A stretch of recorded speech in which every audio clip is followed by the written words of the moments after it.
중국에서 엘리트 코스를 밟으며 성공을 확신했던 한 여성. 하지만 글로벌 기업의 최종 면접에서 한국인 때문에 탈락하고 믿었던 남자친구마저 중국 여성을 버리고 한국 여성을 선택합니다. 도대체 왜?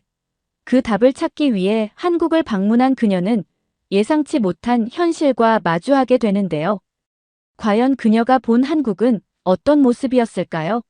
지금 사연 바로 시작합니다. 잠깐 영상 시청 전 좋아요 한 번씩 눌러주시면 더 놀라운 반전이 기다리고 있습니다. 저는 베이징에서 태어나 줄곧 상위 1%를 목표로 살아왔습니다. 명문 중학교와 고등학교를 거쳐 베이징의 유명 대학에 진학했죠.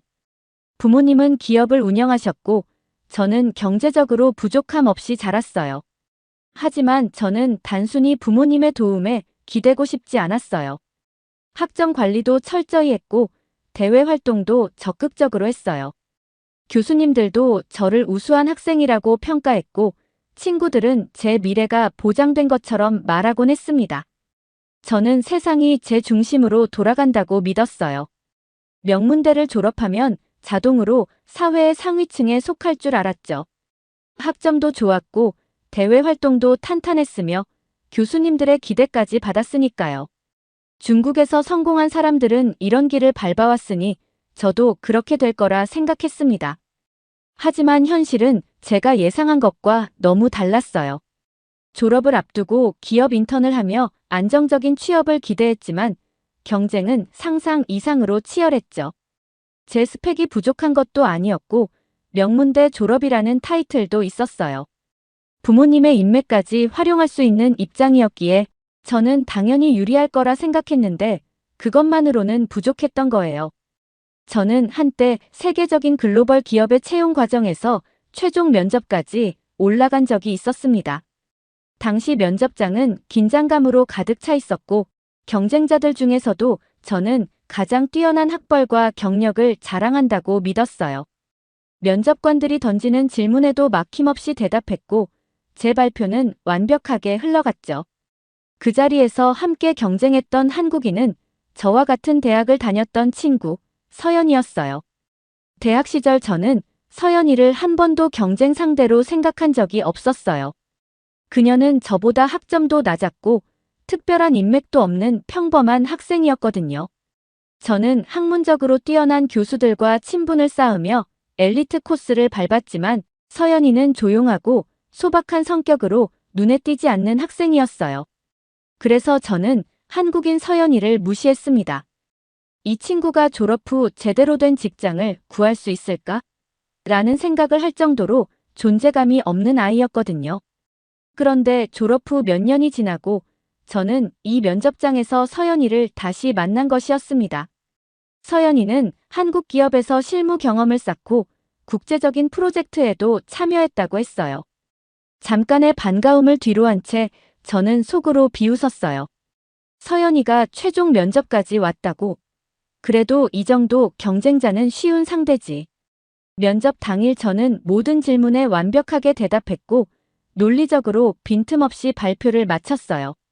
반면 서연이는 제 눈에 자신감 없이 보였고 몇 번 말을 더듬기도 했어요. 그래서 저는 더욱 확신했죠. 이번 기회는 내 것이고 서연이는 결국 떨어질 거라고요.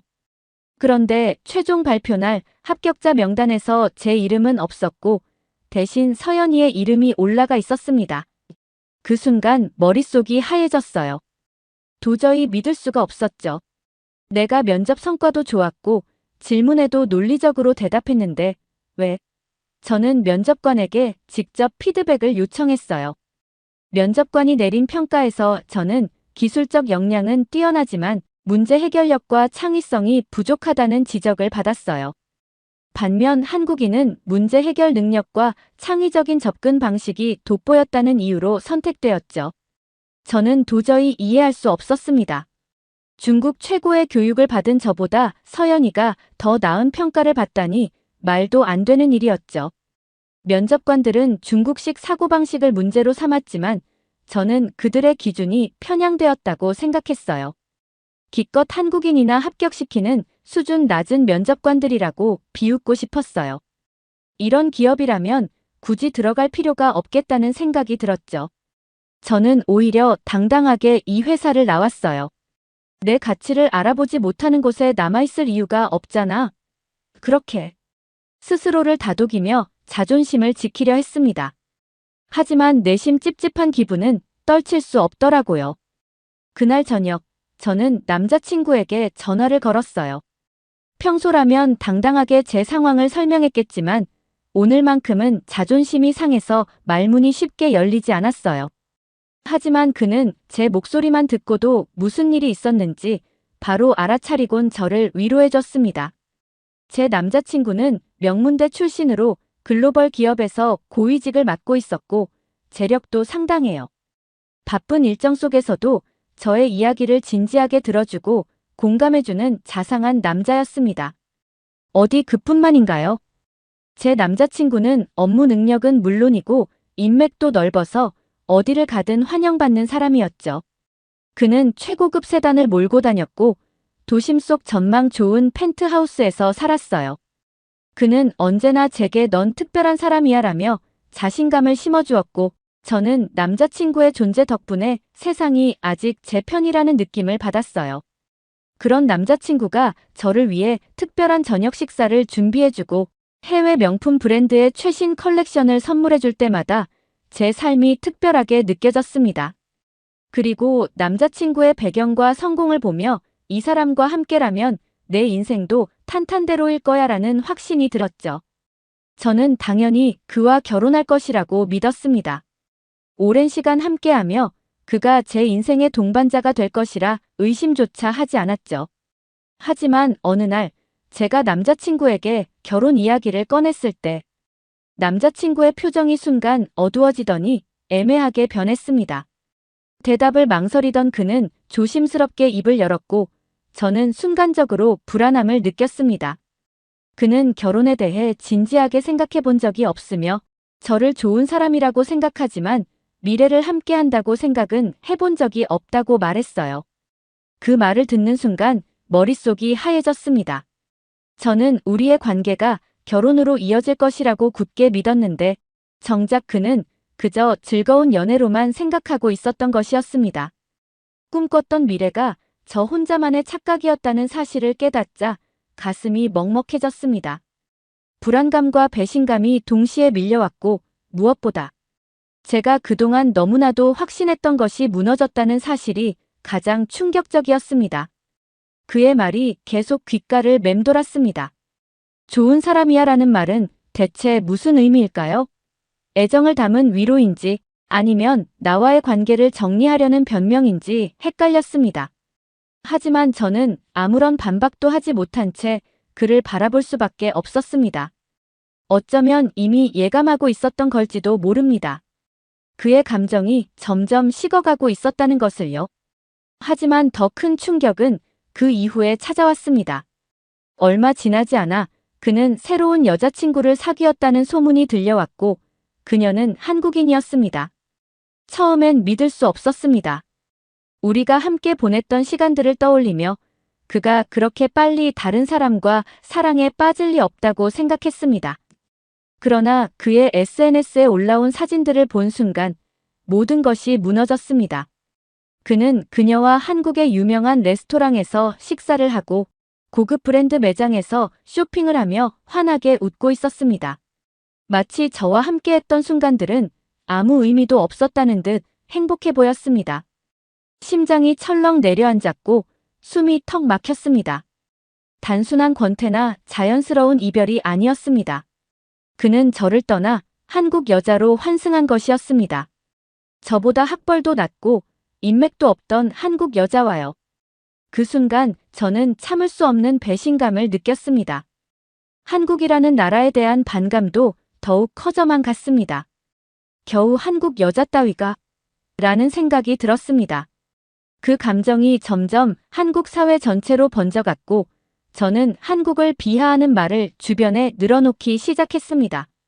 한편으로는 억울하고 분했지만 다른 한편으로는 이해할 수 없었어요.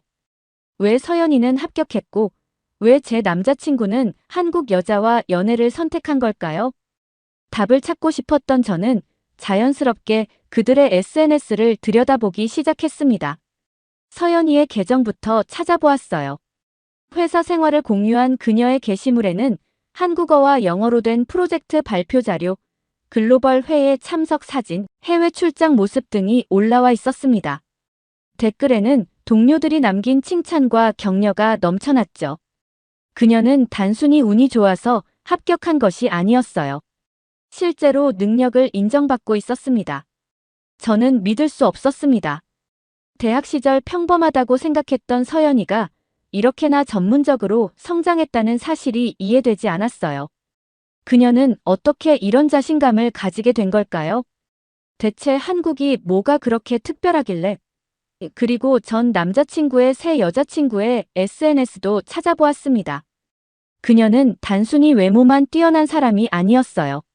세련된 패션 감각을 가지고 있었고 문화적인 센스도 남달랐습니다.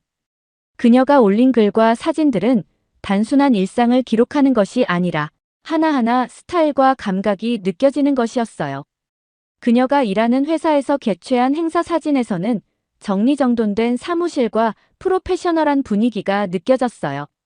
심지어 그녀가 쓴 문장들조차 자신감 넘치고 똑똑한 느낌을 주었습니다. 저는 인정하고 싶지 않았지만 한국 여성들은 뭔가 달랐습니다. 단순히 외모만 가꾼 것이 아니라 사회적으로도 능력이 있었고 자기 표현이 확실한 듯 했어요. 그 순간 저는 깨달았습니다. 단순히 사랑을 빼앗긴 것이 아니라 제가 그들보다 뒤처졌다는 사실을 인정해야만 했습니다. 대체 한국이 뭐가 그렇게 특별하길래? 라는 질문은 이제 분노가 아니라 진정한 궁금증이 되었습니다. 하지만 이렇게 가만히 있을 수는 없었어요. 저는 무너진 자존심을 회복하기 위해 한국 여행을 떠나기로 결심했습니다. 작은 나라에 불과한 한국에서 저는 당연히 VIP 대접을 받을 것이라 믿었어요. 중국인 관광객이 한국 경제를 먹여 살린다는 이야기를 수없이 들었고 그들의 환대를 기대했거든요. 적어도 여행하는 동안만큼은 기분 좋게 대우받을 것이라 생각했습니다. 그런데 제 여행은 전혀 예상치 못한 방향으로 흘러가더군요. 비행기가 인천공항에 착륙했을 때 저는 처음으로 약간의 당혹감을 느꼈습니다. 공항 내부는 예상보다 깔끔했고 직원들은 신속하고 친절하게 업무를 처리하고 있었습니다. 출국 심사도 질서정연하게 진행되었고 입국장을 나서자마자 대중교통 안내 표지판이 한눈에 들어왔습니다. 중국 공항에서 흔히 볼 수 있는 소란스러움과는 거리가 멀었죠. 하지만 저는 애써 이렇게 생각했습니다. 공항 하나 잘 운영된다고 나라 전체가 다 잘 돌아간다는 건 아니겠지. 하지만 곧 중국의 공항이 떠올랐습니다.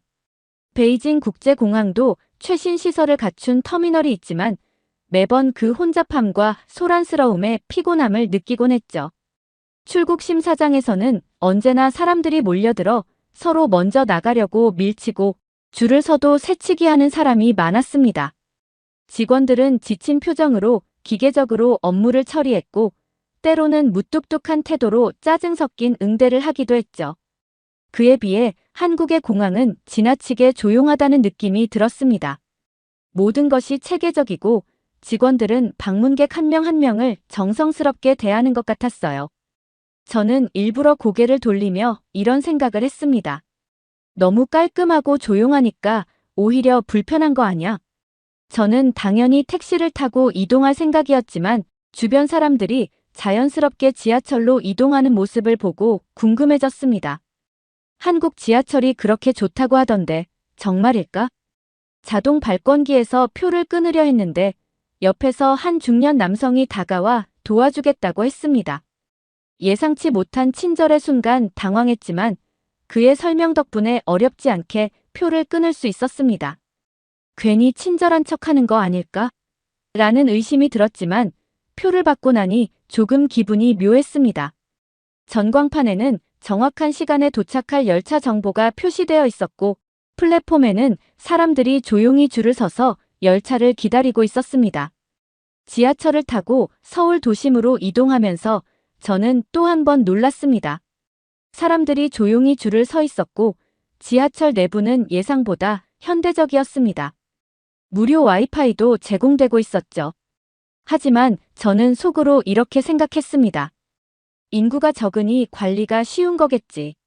중국처럼 사람이 많다면 이렇게 유지될 수 있을까? 하지만 곧 베이징 지하철이 떠올랐습니다.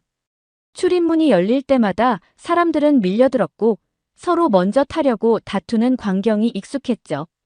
열차 안에서는 시끄러운 전화통화 소리가 곳곳에서 울려 퍼졌고 노약자석에는 젊은 사람들이 앉아있는 모습이 흔했습니다. 환기가 잘 되지 않아 먼지 냄새와 음식 냄새가 뒤섞이는 것도 일상이었어요. 그런데 한국 지하철에서는 사람들이 질서정연하게 움직였고 내부는 깨끗했습니다. 어디선가 은은한 방향제 냄새까지 나는 듯했죠. 하지만 저는 애써 이런 생각을 했습니다. 너무 정리정돈이 잘 되어 있어서 오히려 인위적인 느낌이 드는군. 저는 무의식적으로 다시 베이징의 풍경과 비교하고 있었습니다. 서울 도심에 도착한 후 저는 호텔에 짐을 풀고 본격적으로 한국을 둘러보기 시작했습니다. 거리에는 쓰레기가 거의 보이지 않았고 사람들은 신호를 잘 지키며 걸어 다녔습니다. 저는 속으로 이렇게 생각했어요. 보기에는 좋지만 정말 이렇게까지 질서를 잘 지키는 걸까? 그런데 자연스럽게 베이징의 거리가 떠올랐습니다. 인구가 많아 늘 복잡했고 쓰레기통이 부족해 길거리에 버려진 쓰레기들이 눈에 띄곤 했죠. 횡단보도에서는 차들이 신호를 무시하고 달려오는 일이 흔했고 보행자들은 그런 차들을 피해 알아서 길을 건너야 했습니다. 한국에서는 차들이 알아서 멈춰주는 모습이 신기했지만 저는 애써 이렇게 생각했습니다. 이건 그냥 보여주기식 질서일지도 몰라. 경찰이 단속하니까 억지로 따르는 거겠지. 카페에 들어가 커피를 주문했을 때도 마찬가지였습니다. 점원이 환하게 웃으며 친절하게 응대해 주었어요. 순간 어색함이 몰려왔습니다. 중국에서는 손님과 점원이 단순한 거래 관계일 뿐이었고 굳이 친절할 필요가 없었죠. 그런데 여기서는 환한 미소까지 지어주면서 정중하게 대하는 것이 당연한 듯 보였습니다. 저는 속으로 생각했습니다.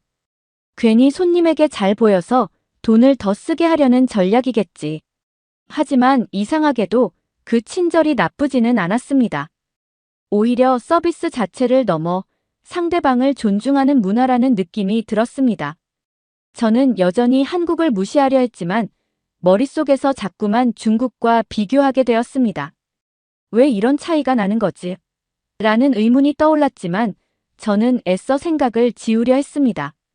서울에서의 첫 일정은 경복궁 방문이었습니다.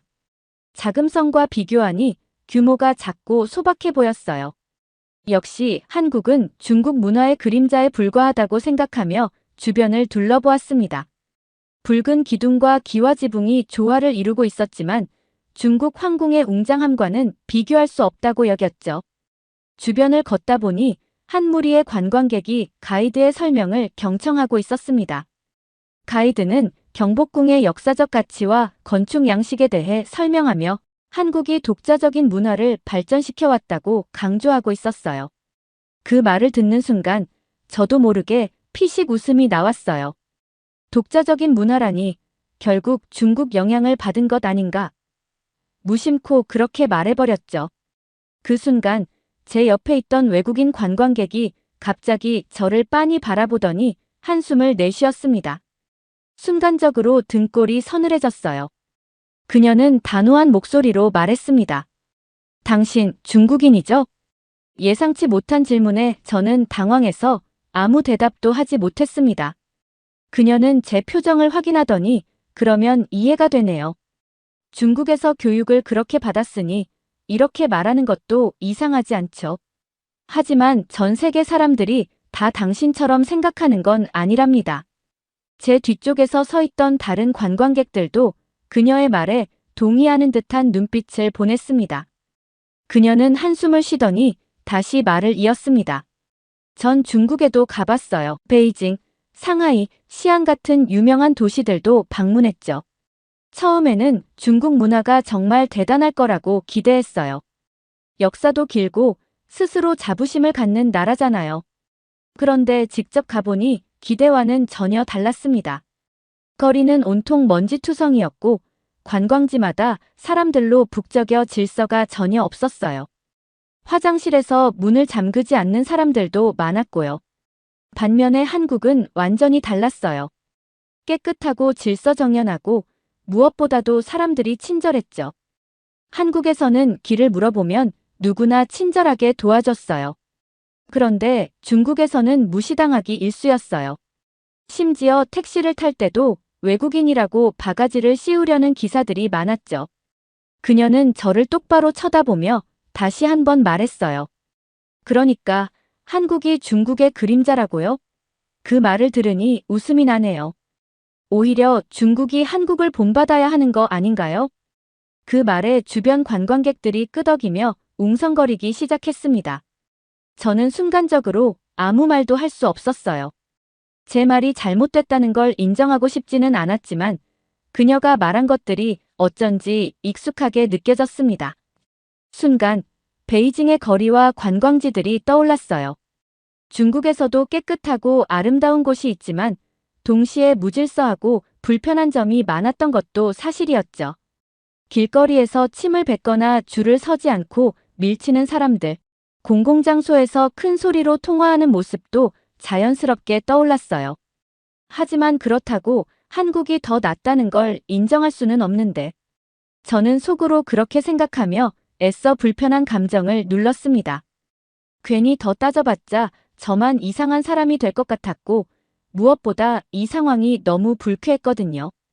황급히 자리를 벗어났지만 머릿속이 복잡했습니다. 한국이 중국을 따라 한다는 건 당연한 사실이라고 믿었는데 왜 사람들은 그렇게까지 반응하는 걸까요? 저는 틀린 말을 한 게 아니라고 생각했어요. 그런데도 자꾸만 아까의 상황이 떠올랐어요. 속이 불편할 때는 맛있는 걸 먹는 게 최고였어요. 그래서 다음 날 기분 전환을 할 겸 유명한 대형 쇼핑몰을 찾았죠. 한국에서 가장 크다는 쇼핑몰이었습니다. 입구에 들어서는 순간 예상보다 현대적인 분위기에 깜짝 놀랐어요. 쇼핑몰은 세련된 인테리어와 깔끔한 동선으로 정리되어 있었고 은은한 음악이 흘러나오고 있었습니다. 대형 디지털 스크린에는 최신 한류 스타들의 광고가 계속 바뀌고 있었는데 그 앞에서 사진을 찍는 외국인들이 정말 많더라고요. 한국 스타들의 광고판을 배경으로 포즈를 잡거나 매장 간판을 촬영하는 모습도 보였어요. 중국에서도 관광지에서 사진을 찍는 외국인들을 본 적은 있지만 이렇게까지 열광적인 분위기는 처음이었어요. 한류가 인기라곤 들었지만 이 정도일 줄은 몰랐죠. 그리고 한국 화장품을 파는 매장 안으로 들어가 보니 상황은 더 놀라웠어요. 매장은 외국인들로 가득 차 있었고 그들은 한국 화장품을 사기 위해 줄까지 서 있었어요. 한 여성은 손등에 크림을 바르며 감탄하는 표정을 짓더니 직원에게 이것저것 물어보며 신중하게 제품을 고르고 있었어요. 일부 관광객들은 이미 쇼핑백을 가득 들고 있었고 몇몇은 친구들과 함께 제품을 비교하며 진지한 표정을 짓고 있더라고요. 저는 이해가 되지 않았어요. 한국 브랜드가 아무리 인기가 이렇게까지 열광할 일인가 싶었거든요. 결국 무심코 혼잣말을 하고 말았어요. 어차피 중국산 원료를 가져다 포장만 한 것들이겠지. 그런데 제 옆에 있던 또 다른 외국인 여성이 갑자기 저를 쳐다보더니 한마디 하더라고요. 한국 화장품이 세계에서 인정받는 건 품질 때문이에요. 중국 제품이랑은 비교가 안 되죠. 그 말에 순간 말문이 막혔어요. 어제 경복궁에서 들었던 말이 다시 떠올랐거든요. 한국인을 옹호하는 사람들은 한국인일 거라고 생각했는데 정작 이렇게 반박하는 건 한국인이 아니라 외국인들이라는 사실을 깨닫게 되었습니다. 내가 뭔가 부정적인 말을 할 때마다 한국을 좋아하는 외국인들이 어디선가 나타나 한국을 고호하는 것 같았어요. 어쩌면 내가 알고 있던 한국에 대한 인식이 실제 세계에서는 더 이상 통하지 않는 이야기일지도 모른다는 생각이 스쳤어요. 저는 한국에서 보낸 며칠 동안 계속 충격을 받았습니다. 한국을 무시하는 말을 할 때마다 오히려 반박하는 건 한국인이 아니라 외국인들이었어요. 그리고 그들의 반응은 하나같이 단호하더라고요. 처음에는 도저히 이해할 수 없었습니다. 한국이 뭐가 그렇게 대단하다고 외국인들까지 나서서 한국을 감싸는 걸까요? 하지만 한국에서 직접 보고 경험한 것들이 쌓이면서 점점 이유를 알 것 같았어요. 그리고 저는 문득 스스로 생각해 보게 되었습니다. 세계적인 글로벌 기업이 중국인인 제가 아닌 한국인인 서연을 선택한 이유. 전 남자친구가 한국 여자를 선택한 이유. 그리고 제가 겨우 한국이라고 깎아내렸던 이 나라가 세계에서 인정받고 있는 이유에 대해서 말이죠. 그제야 깨달을 수 있었습니다. 그동안 저는 한국을 무시하면서도 한편으로는 두려워하고 있었던 게 아니었을까? 라는 생각을 하게 되었죠. 한국이 중국보다 작은 나라임에도 불구하고 점점 더 영향력을 넓혀가고 있는 현실이 불편했던 건지도 모르겠습니다. 제가 믿어왔던 중국이 더 위대한 나라라는 신념이 무너질까봐 애써 부정하고 있었던 건지도 몰라요. 깊은 한숨이 저절로 나왔습니다. 한국을 비하하면서 자존심을 지키려고 했지만 결국 그 자존심이 저를 눈멀게 했다는 걸 깨달았어요. 인정하고 싶지 않았지만 한국은 강한 나라였습니다. 단순한 유행이 아니라 실력과 시스템으로 세계적인 영향력을 키워가고 있었어요. 무너진 자존심을 회복하려고 방문한 한국에서 저는 VIP 대접을 받기는커녕 현실은 정반대였습니다. 경복궁에서는 한국 문화의 독창성을 지키려는 외국인들에게 질타를 받았고 쇼핑몰에서는 한국 화장품을 무시하려다 오히려 반박을 당했어요. 길을 걸을 때마다 느꼈어요. 한국에서 환영받는 사람들은 저 같은 중국인이 아니라 한국을 존중하는 외국인들이었어요. 저는 VIP가 아니라 외국인들로부터조차 한국을 몰라보는 바보 취급을 당했어요. 저는 중국에서 나고 자라면서 중국이 세계의 중심이라고 배워왔어요. 한국은 단지 작은 나라에 불과하다고 생각했죠. 그런데 제가 본 한국은 작지 않았어요. 제가 보지 않으려 했을 뿐 한국은 강한 나라였어요. 비행기가 이륙하기 위해 활주로를 달릴 때 저는 창밖을 바라보며 생각했어요. 나는 도대체 무엇을 믿고 살아왔던 걸까? 제가 믿어왔던 것들은 사실이 아니라 단순한 자존심이 만들어낸 환상이었을지도 몰라요. 한국에서 겪은 모든 일들이 그걸 증명하고 있었거든요. 저는 중국으로 돌아가지만 더 이상 예전과 같은 생각을 할 수 없을 것 같아요. 한국을 무시했던 건 한국이 아니라 결국 제 자신을 속이고 있었던 것이었어요. 저는 앞으로 무엇을 해야 할까요? 지금까지의 생각을 그대로 고집할까요? 아니면 현실을 받아들이고 달라질까요? 저는 세상을 바라보는 저 자신의 시선이 바뀌고 있다는 걸 느낄 수 있었습니다. 오늘의 사연, 어떻게 들으셨나요? 자부심으로 가득 차 있던 중국인 여성이 한국에 왔다가 예상치 못한 현실과 마주하게 된 것 같습니다. 한국을 깎아내리려 했지만 오히려 외국인들에게 반박당하고 결국 한국의 진짜 위상을 깨닫게 된 것 같네요. 과연 그녀가 앞으로 어떤 선택을 하게 될까요? 여러분은 어떻게 생각하시나요? 오늘의 사연이 좋으셨다면 구독, 좋아요, 알림 설정 잊지 마세요. 끝까지 시청해주셔서 감사합니다. 더욱더 감명 깊은 사연으로 찾아뵙겠습니다.